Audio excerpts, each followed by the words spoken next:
দর্শক 2 কোটিতে নয় মুস্তাফিজুর রহমানকে নিতে হলে কলকাতাকে গুনতে হবে 6.5 কোটি টাকা।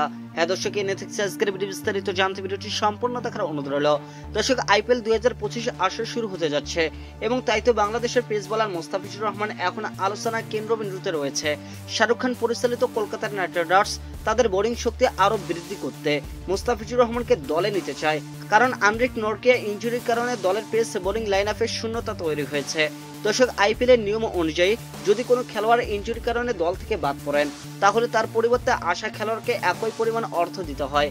আন্দ্রিক নরকিয়ার জন্য কলকাতায় ইতিমধ্যে 6,50,00,000 রুপি খরচ করেছে।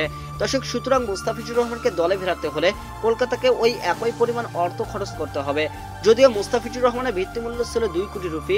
মুস্তাফিজুর রহমানের আইপিএল ক্যারিয়ার অত্যন্ত সফল। 2016 সালে হায়দ্রাবাদের হয়ে তার আইপিএল অভিষেক হয় এবং সে সময় তিনি আইপিএল এর প্রথম বিদেশি ক্রিকেটার হিসেবে সেরা উদীয়মান খেলোয়াড়ের পুরস্কার লাভ করেন। দর্শক, 2023 সালে চেন্নাই সুপার কিংসের হয়ে তার দুর্দান্ত পারফরমেন্স তাকে আরো জনপ্রিয় করে তোলে, যেখানে তিনি 14 উইকেট শিকার করেছিলেন।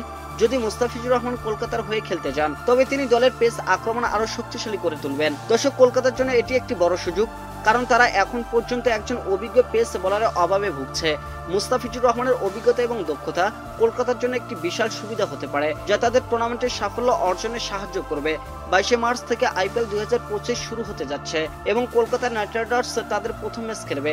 দর্শক, দলের নতুন পরিকল্পনা, রিটার্ন এবং নিলাম প্রক্রিয়া এখনো সম্পূর্ণ হয়নি, তবে মুস্তাফিজুর রহমানের যোগদান কলকাতার জন্য একটি বিশাল সুযোগ হতে পারে। এবারে আইপিএলে কলকাতার নাইট রাইডার্স শক্তিশালী দল গঠন করার জন্য প্রয়োজনীয় পদক্ষেপ নিচ্ছে এবং মুস্তাফিজুর রহমান সেই দলের গুরুত্বপূর্ণ অংশ হতে পারেন। তার দক্ষতা, অভিজ্ঞতা এবং ম্যাচ জেতানোর পারফরমেন্স কলকাতাকে এনে দিতে পারে কাঙ্ক্ষিত শিরোপা। হ্যাঁ দর্শক, আপনি কি মনে করেন জানিয়ে দেন আমাদের ভিডিওর কমেন্ট বক্সে। ধন্যবাদ।